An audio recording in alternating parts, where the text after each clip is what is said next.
Pozdravljeni v oddaji Pregled tedna. Preverili smo, kaj se je ta teden dogajalo na obali. Lions klub iz Izole je ta teden otrokom, ki se šolajo v Strunjanskem centru za usposabljanje, priredil pravo presenečenje. V Centru za usposabljanje Elvire Vatovec v Strunjanu letos obeležujejo 70. obletnico delovanja šole. V torek 21. novembra jim je Lions klub iz Izole pripravil presenečenje. Podarili so jim veliko torto in priredili mini koncert Jana Plestenjaka. Dogodek Jan za Strunjan je bil darilo šoli, kjer se izobražujejo otroci s posebnimi potrebami, obenem pa gesta, ki poudarja pomen destigmatizacije in vključevanja. Ja, ta ideja se je porodila iz tega, ker smo vedeli, da je letos šola praznuje eno pomembno okroglo obletnico, in sicer 70. obletnico, ki se nam je zdela idealna priložnost, da spomnimo tudi na te otroke s posebnimi potrebami in ne nazadnje na šolo, ki ne pokriva samo Strunjana, ampak vse otroke iz naše regije. Jan, evo danes si naredil presenečenje otrokom iz osnovne šole Elvire Vatovec. Kakšna je bila publika?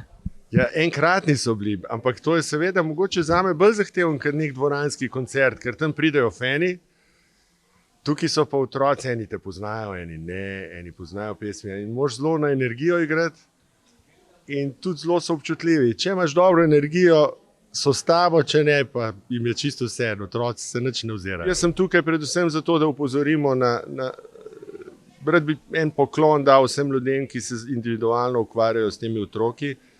Vsak ima svoje potrebe, zelo različne, in je potrebna velika pozornost do vsega posebej, da jih pripravijo na življenje in olajšajo mogoče pot skozi življenje. In to so eni krasni mladi ljudje. Pozornost ob jubileju je za Strunjanski center za usposabljanje pomembna tudi zato, da opozorijo na prostorsko stisko, s katero se spopadajo v zadnjih letih. Kot kaže, pa se na obzorju vendarle kažejo rešitve. Naša ustanoviteljica, občina Piran, že dela na temu, projektna naloga je bila že narejena, tudi se rišejo že načrti, tako da mi upamo, da bo to v kratkem času tudi izpeljano. Še bolj kot to pa upamo, da bodo tudi ostale občine, ki imajo tukaj učence pri nas, pristopile k temu projektu in nam pač finančno pomagale, da to izpeljemo. Namreč smo v hudi prostorski stiski, najemamo 3 učilnice od župnije Strunjan, manjka nam kljub temu še zelo veliko učilnic, nimamo kabinetov za individualno delo, nimamo kabinetov za učitelje, tako da mi si res želimo, da bi se to čim prej uredilo. Obenem pa občina tudi, skupaj z občino načrtujemo tudi gradnjo terapevtskega centra, to bi bilo v naslednji fazi, da bi lahko vključevali k nam tudi učence z motnjami v gibalnem razvoju, ki sedaj se vozijo ure in ure v druge oddaljene šole. To bi uredili recimo z gradnjo prizidka ali morda tudi na kakšni drugi lokaciji? Ne, zdaj enkrat zmišljamo o gradnji prizidka in potem bi na tej lokaciji, ki smo že, uredili tudi ta terapevtski center. Ta lokacija je namreč za nas idealna, smo v naravi, imamo bližino morja, zelo sodelujemo z lokalnim okoljem in v bistvu smo tukaj kar vpeti v življenje v Strunjanu. Tako da nam je tukaj zelo v redu. Center za usposabljanje Elvire Vatovec sicer pokriva kar 13 obalnih in 1 kraško osnovno šolo. Obravnava pa tudi otroke v vrtcu in srednji šoli. Specialno rehabilitacijo letno nudijo okoli 180 otrokom, ki imajo primanjkljaje na posameznih področjih učenja. Kot pravijo na šoli, je njihovo najpomembnejše poslanstvo in cilj biti šola za življenje in otroke usposobiti za čim bolj aktivno in samostojno življenje.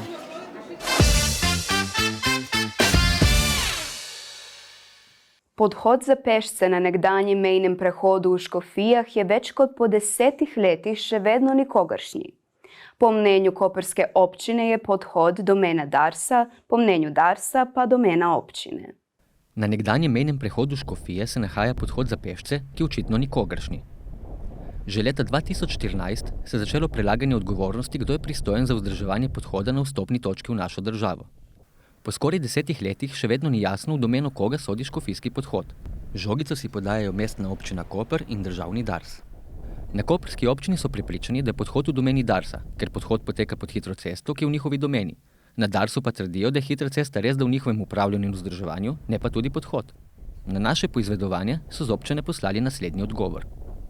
Mestna občina Koper na območju nekdanjega mejnega prehoda Škofije upravlja zelo malo površin, in sicer le javne ceste za objekti, ki jih tudi vzdržuje, ter posamezna svetila na vzporedni občinski cesti. Ostala svetila so namenjena osvetlitvi ceste in so v pristojnosti Darsa. Podhod za pešce pod hitro cesto je del ceste, ki jo upravlja Dars. Ker se mestna občina Koper zaveda pomena čistosti javnih površin, je v zadnjih letih že večkrat naročila čiščenje, čeprav to ni v njeni pristojnosti. Tudi danes je MOK naročila Marjetici Koper, naj očisti podhod, ob tem pa je pisno in ustno pozvala Dars, naj kot dober gospodar ustrezno skrbi za čistost svojih površin. Sicer pohvalno, da je občina prevzela breme čiščenja podhoda, še vedno pa ostaja vprašanje, v čigavi domeni je. Če tudi je občina pozvala Dars k skrbi za podhod, ga Dars ne smatra kot svojo pristojnost, torej smo še vedno na začetku. In dokler se pristojnosti nad podhodom ne razčistijo, če tudi po sodni poti, bodo pozivi občine trajali v nedogled, brez vidnih rezultatov.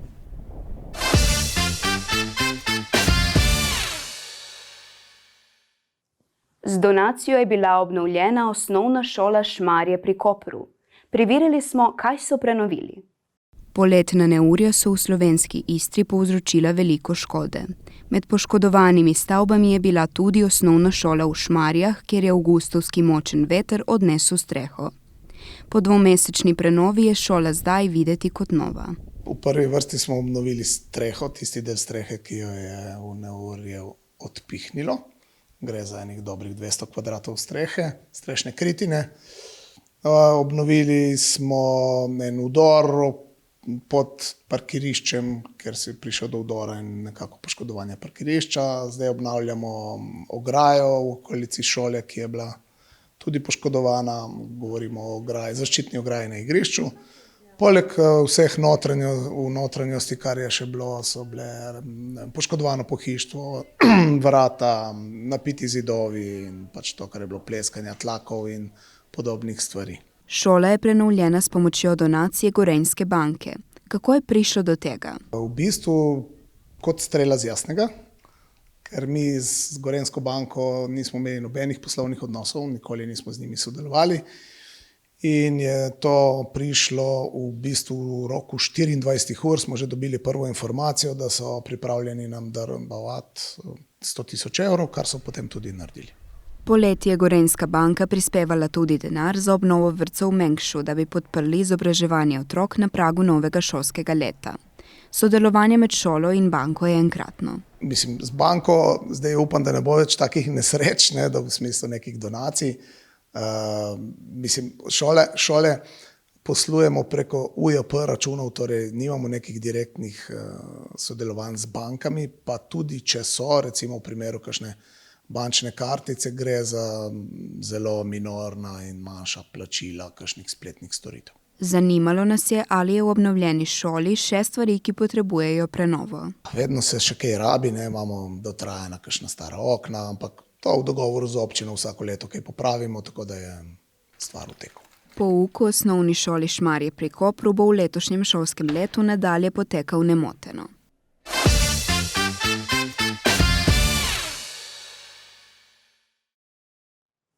Klif na Debelem Rtiču se je okrušil, zato sprehajanje na tem območju ni priporočljivo.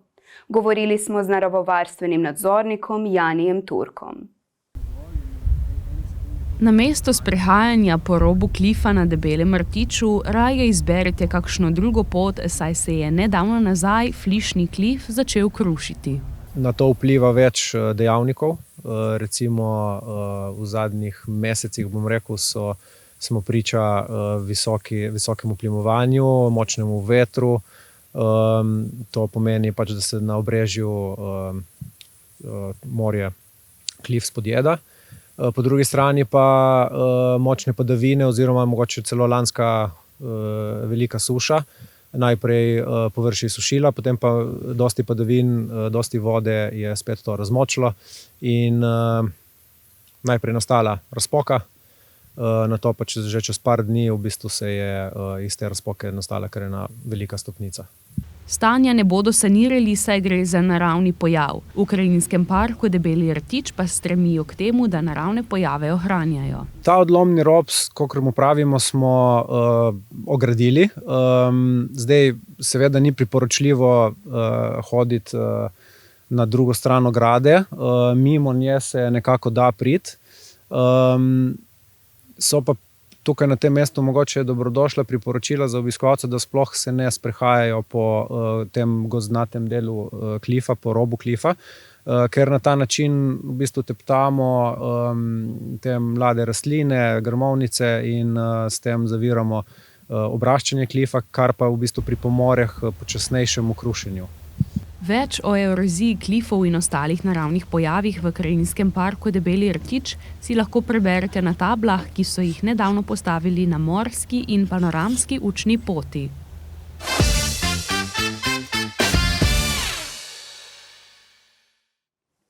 Vanganelsko akumulacijsko jezero je potencialni vir vode za zalivanje kmetijskih površin, vendar namakalni sistem na jezeru še vedno ni urejen. Ta vir je še posebej pomemben v poletnih sušnih mesecih, zato si občina prizadeva, da bi tam tudi formalno uredila namakalni sistem. Mestna občina Koper je oktobra objavila javno naročilo za izdelavo projektne dokumentacije za namakalni sistem Vanganel. Na razpis sta se prijavila 2 podjetja, Vodno-gospodarski biro Maribor ter družba Lineal, prav tako iz Maribora. Toda njuni ponudbi sta krepko presegli znesek, ki ga je občina predvidela v proračunu. Ta je namreč za projekt namenila 40.000 evrov, medtem ko je Vodno-gospodarski biro Maribor oblikoval ponudbo v vrednosti 104.310 evrov. Lineal pa jo je ocenil na kar 195.730,70 evra. Koperski župan je ponudbi izključil ter javno naročilo zaključil kot neuspešno. Zdaj moramo pripraviti novo investicijsko dokumentacijo in ponoviti razpis predvidoma v prihodnjem letu. Pred ponovno objavo javnega naročila bomo zagotovo pregledali razpisne pogoje in načrtujemo že, da bomo dali v predlog proračuna 2024 nekaj več sredstev v ta namen. Zdaj, v točnih številkah zaenkrat še ne moremo govoriti, ker je proračun v usklajevanju. Z javnim naročilom je občina želela pridobiti izvajalca za izdelavo idejne zasnove z oceno potrebnih količin vode in gradnjo enostavnega objekta. Po izdelavi idejne zasnove bo projekt predstavljen lastnikom in zakupnikom kmetijskih zemljišč na območju Vanganelske doline, čemur bo sledila priprava soglasij oziroma pogodb za lastnike kmetijskih zemljišč. Za pridobitev odločbe pristojnega ministrstva o uvedbi namakalnega sistema se mora sistemu pridružiti 70% lastnikov z obravnavanega območja. Glede na to, da je v veliki večini lastnik teh zemljišč država, ocenjujejo, da bodo pri tem uspešni. Torej, v tej fazi težko povemo, kako velik projekt bi to lahko bil in iz katerih virov vse bi ga lahko financirali. Zagotovo bi se lahko prijavili tako na državna kot na evropska sredstva za pridobitev teh sredstev. Recimo načrtujemo prijavo na razpis Ministrstva za kmetijstvo, gozdarstvo in prehrano za sofinanciranje lokalnih namakalnih sistemov. Pri projektu namakalnega sistema gre sicer za navezavo na že obstoječo akumulacijo, kar ne predstavlja prevelikega posega in bo tudi olajšalo postopke same izvedbe. Namakalni sistem bi v dobršni meri zadostil potrebam kmetov v Vanganelski dolini, še sporočajo z mestne občine.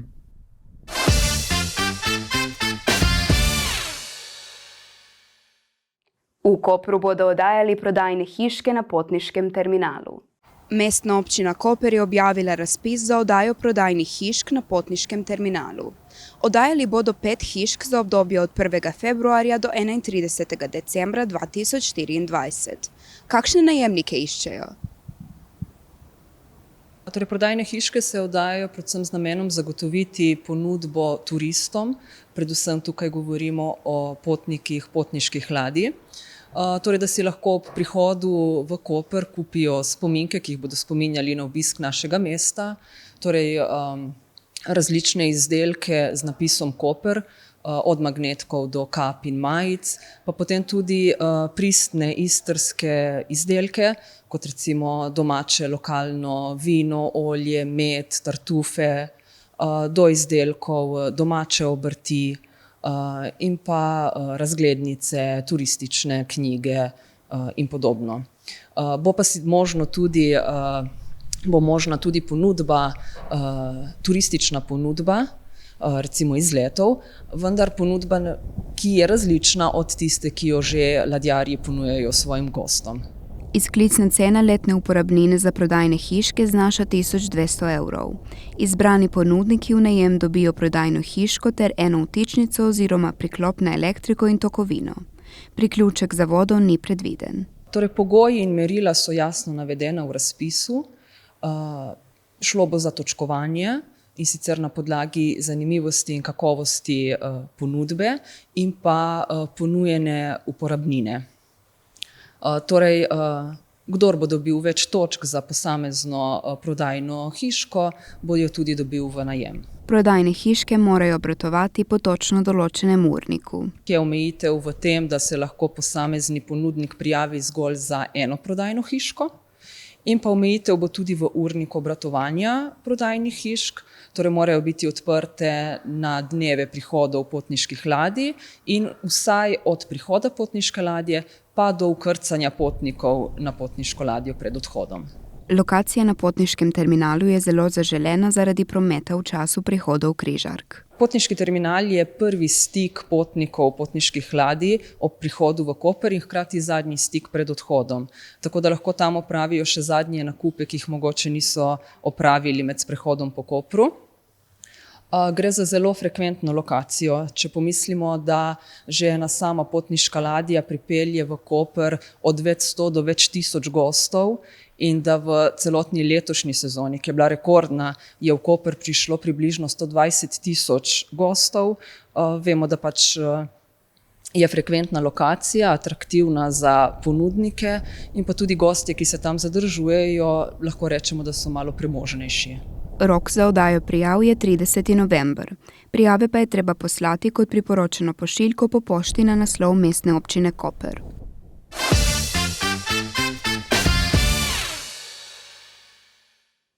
Ankaranska občina je dobila DigiInfo točko, kjer je vsem občankam in občanom na voljo svetovanje in pomoč pri uporabi digitalnih javnih storitev. V občini Ankaran je prejšnji teden v medgeneracijskem centru zaživela DigiInfo točka. Gre za projekt, ki ga financira Ministrstvo za digitalno preobrazbo, kot vodilni partner pa pri tem sodeluje Obrtno-podjetniška zbornica Slovenije skupaj z mrežo območnih obrtno-podjetniških zbornic.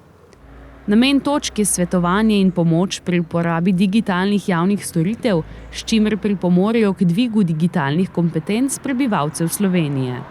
Stranka lahko pride z osebnim računalnikom, če ima na njem inštalirano digitalno potrdilo, zato da lahko stranki pomagamo na primer pri storitvah v povezavi z portalom Zvem, kjer ima stranka svoje osebne zdravstvene podatke in če ga zanima, kako deluje portal raznih ministrstv ali pa davčni portal, kjer si lahko, mogoče portal državne javne uprave, različne digitalne vsebine, no.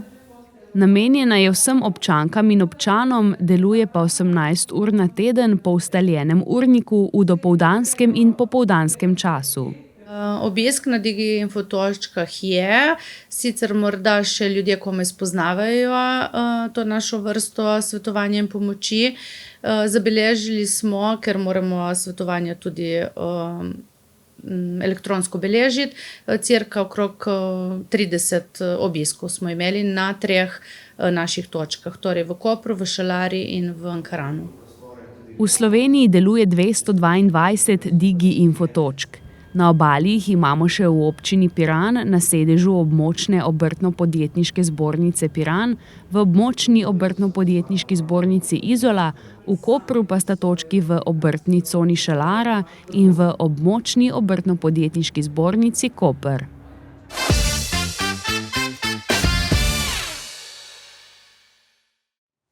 Turistični delavci v Izoli so se pred kratkim razveselili novega priznanja za svoje delo. Poglejmo. Izola je letos postala prejemnica naziva Najturistični kraj 2023. Gre za naziv, ki ga podeljuje Turistična zveza Slovenije v okviru projekta Moja dežela, lepa in gostoljubna. Kaj za občino Izola pomeni naziv najturistični kraj v Sloveniji? Če ne drugo, se lahko pohvalimo, da smo prvi, ne? Na vsak način za turistični del gospodarstva to veliko pomeni, ne? Tisti, ki prebere in je tudi gledal prireditev, mislim, da lahko dobi nek dober občutek, kam prihaja, če še pri nas ne bil. Izola v projektu sodeluje že 7 let, v teh letih pa je prejela že 6 nagrad. To pomeni, da se kontinuirano dela na tem, na promociji Izole, na bolj ugodnih pogojih. Jaz mislim, predvsem, če pogledamo primerjavo drugih mest na slovenski obali. Izola je postala najbolj priljubljena, najbolj obiskana, če gledamo celo leto, ne samo v sezoni. Imamo kopališča, ki so dostopna, imamo dejansko dobro kulinarično ponudbo, to pomeni, da gostinci dobro delajo, podeželje, ki ima podobno ponudbo, imamo tudi, jaz bi temu rekel, zanimivo staro mestno jedro. Izola je ribiško mestece, to je tisto, ki je očitno zapisano v genih in na ta način tudi živimo, ne? Prijazno. Letošnji prihodki iz turizma v izolski proračun so trenutno ocenjeni na 980 tisoč evrov. Drugo leto ocenjujem, da bo to nekje 1 500 000. To govorim o proračunu, o prihodkih. Drugih prihodkih v proračunu iz turizma ni, to so dejansko prihodki tistih, ki se ukvarjajo s turizmom. In če primerjamo, koliko je to nekje med vsemi prihodki, je to tam slabi 4% proračuna. V lanskem letu je Izola prejela tudi zlati znak zelene trajnostne destinacije, kar si letos prizadevajo obnoviti. Ena izmed težav, s katerimi so se spopadali v letošnjem letu, pa je bilo izlitje nafte iz hotela Delfin v morje. Spomnimo, iz hotelskega naftnega rezervoarja je v morje izteklo kar 30 000 litrov nafte, kar je povzročilo velike težave predvsem v izolski marini. V kakšni fazi je trenutno sanacija tega izlitja? Direktor hotela Delfin redno poroča. Poroča to, kar se dogaja, kar on dobi dejansko, pa jaz bi temu rekel, kar nalog, kakšne ukrepe naj izvajajo. To je ARSO in Geodetski zavod. Zadnja novica je bila 13. tega meseca. To pomeni, pred kratkim. Izčrpali so okrog 3600 litrov nafte in 33 000 zaoljenih tekočin, to pomeni mešanica vode in nafte. Da bi ugotovili, ali obstaja še kakšna druga skrita količina, neki žepek, delajo zdaj na podlagi naloga tega geodetskega zavoda ene mikrovrtine, ne? Da bi dokončno prišli do tega, ali je to zdaj rešeno ali pa še ni. Ne? Če pa pogledam doževa, ki so bila v zadnjem času, ni bilo neke večje onesnaženosti, sem in tja kakšna kaplja v morju. Ne? In to je itak za baražo. En lovilec bo ugrajen, projekt se pripravlja in seveda bo to financiral tisti, ki je pač povzročil to, tako da bo en dodaten janšek za lovilcev, da se prepreči, da bi tudi v bodoče karkoli prišlo v morje. Ne? Župan Bogatič še zatrjuje, da pristojni iz hotela Delfin občino redno obveščajo o tem, kakšno je stanje na lokaciji izlitja.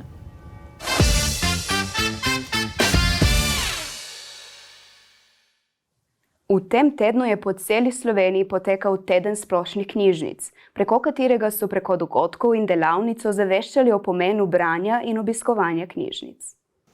Ta teden je po celi Sloveniji potekal teden splošnih knjižnic. Slovenija je razdeljena na 10 knjižničnih območij, v vsakem od njih pa posebne naloge izvaja ena osrednja območna knjižnica. Obiskali smo osrednjo knjižnico Srečka Vilharja v Kopru, ki je v tem tednu pripravila nekaj dogodkov in dejavnosti. Teden splošnih knjižnic je seveda namenjen promociji bralne kulture, promociji tudi knjižnic. Želimo si, da bi ljudje obiskovali knjižnice, jih obiskujejo, seveda si pa želimo, da jih še več, zaradi tega, ker knjižnice že dolgo niso več samo knjižnice, so kulturno stičišče, kjer se odvijajo različni dogodki, delavnice in različne kulturne aktivnosti. Dogodki, ki so se v tem tednu zvrstili, so bili namenjeni vsem starostnim skupinam. Pripravili so delavnico za starostnike o digitalni pismenosti in delavnico Berimo z dojenčkom. Novost je bila delavnica na temo gledališkega izraza. V četrtek pa je potekala zaključna prireditev Primorci beremo. Poslanstvo knjižnic je bralna kultura, torej ljudi spodbuditi k temu, da berejo. Ne beremo danes samo knjig, beremo tudi na spletu, beremo stripe, beremo članke, tudi ko gledamo, beremo podnapisane nazadnje. Skratka, vsak bralec je bralec, ni slabega bralca, ni nekoga, ki ne bi bil bralec. Beremo navodila ne nazadnje, ki so zelo, zelo pomembna in jih moramo večkrat upoštevati. Osrednja knjižnica na trgu Brolo v Kopru ima velik obisk, saj šteje več kot 15.000 članov. Najraje si izposojajo leposlovje, od slovenskih avtorjev so zelo popularni Tadej Golob, Irena Svetek, Miha Mazzini, Feri Lainšček, Tone Partlič, Marjan Tomšič in Matjaž Kome. Knjige, ki gredo za med, so tudi te, ki pišejo o psihologiji in duhovnosti. Pomembno je zaradi širjenja našega obzorja, tudi našega besednega zaklada. Širimo ga namreč celo življenje, ne samo v otroštvu. Pomembno je tudi zato, da se umirimo. Zaradi tega, ker na spletu ponavadi sličice skačejo in norijo pred nami. S knjigo pa dejansko umirimo naše misli, naše telo, našega duha in je branje pravzaprav tudi zato zelo, zelo pomembno.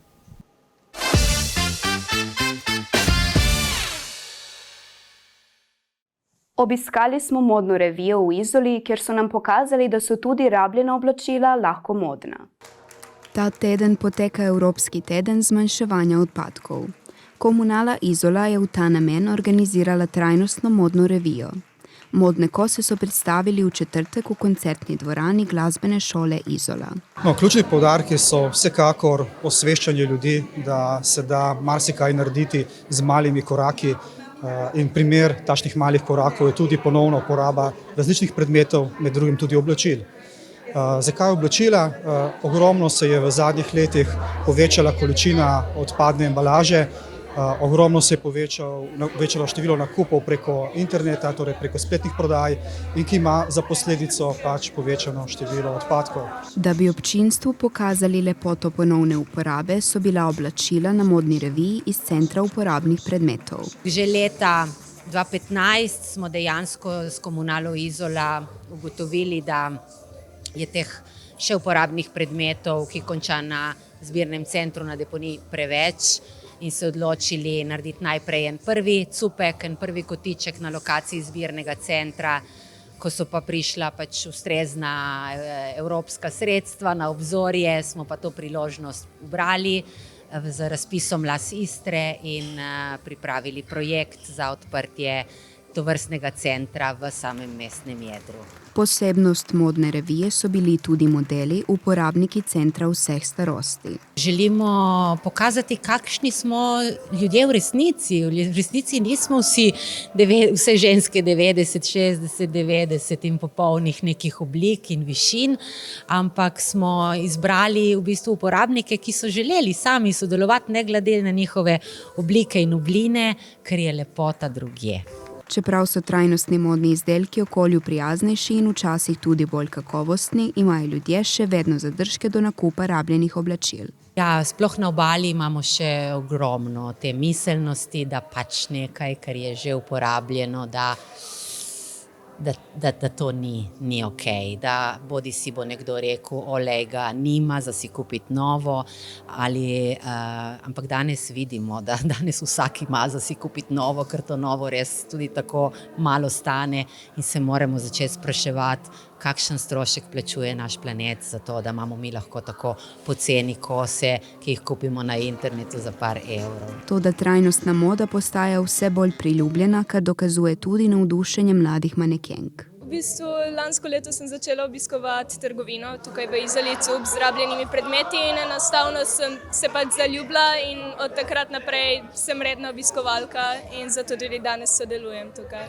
Jaz osebno rajši nosim oblačila iz druge roke, ker so večkrat bolj kvalitetna, ker recimo te današnje oblačila so tudi slabi materiali, ker je vse zelo poceni, potem slabi materiali in vse skupaj. In v bistvu z leti sem začela tudi jaz nositi večinoma samo oblačila iz druge roke. Ja, jaz tudi. Jaz sem že odkar sem majhna dobivala obleke od svojih sovrstnikov in prijateljev. Zdaj, kot sem vedno starejša, sem vedno več oblek imam lahko iz centra ponovne uporabe. Tako da mi je zelo všeč in zdi se mi, da so te obleke in materiali in da vse zelo kvalitetno in tako, ja. Pomen trajnostne mode prepoznavajo tudi v Piranu, kjer je danes potekala razstava oblačil iz odpadnega tekstila. Na obeh dogodkih je bila predstavljena kolekcija oblačil, ki jo je oblikovalka Anja Medle oktobra predstavila na Ljubljanskem tednu mode.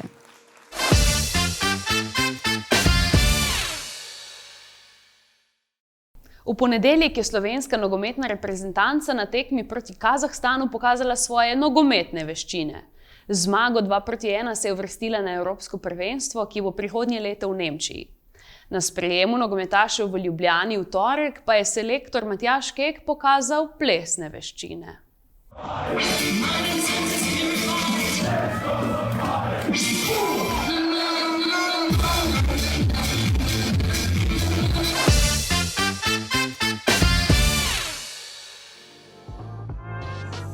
Pozdravljeni v zadnjem novembrskem napovedniku. Z vami bom delila dogodke, ki se bodo zgodili v prihodnjih dneh v slovenski Istri.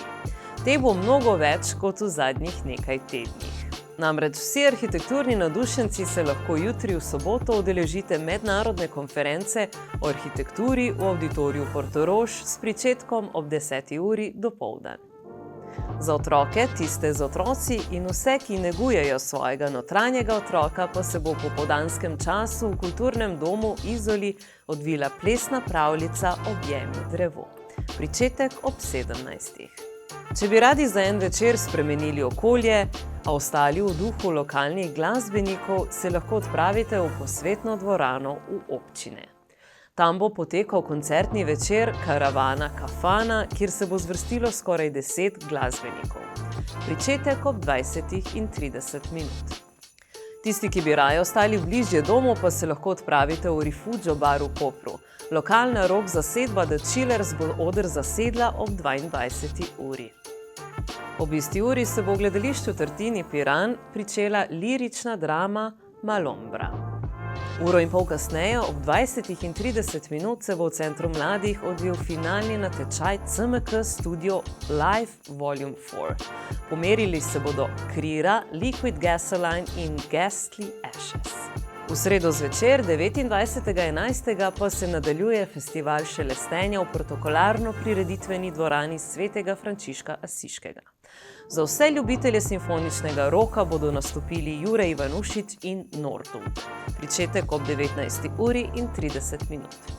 Naslednji dan ob isti uri prav tako v protokolarno prireditveni dvorani Svetega Frančiška Asiškega se bodo odvili glasbeni dialogi 2023.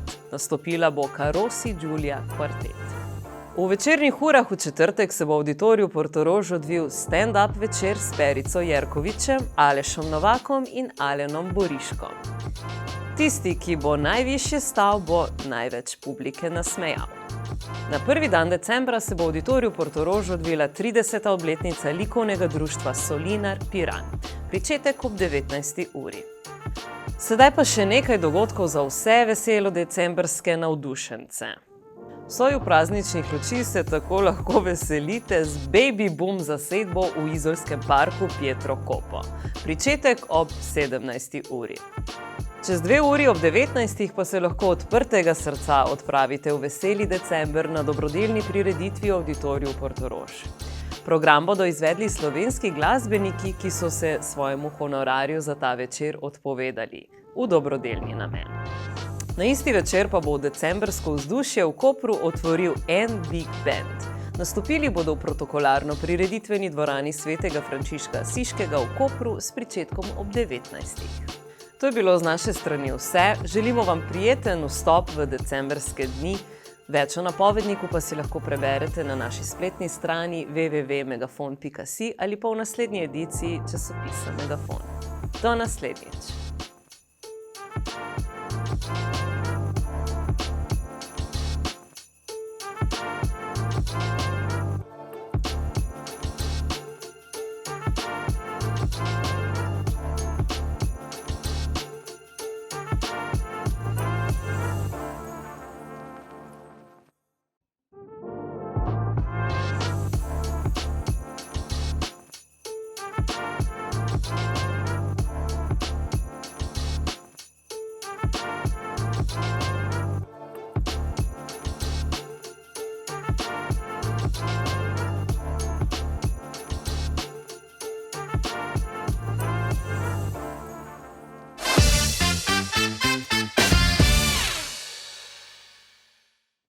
Se vidimo naslednji petek ob 18. Na svidenje.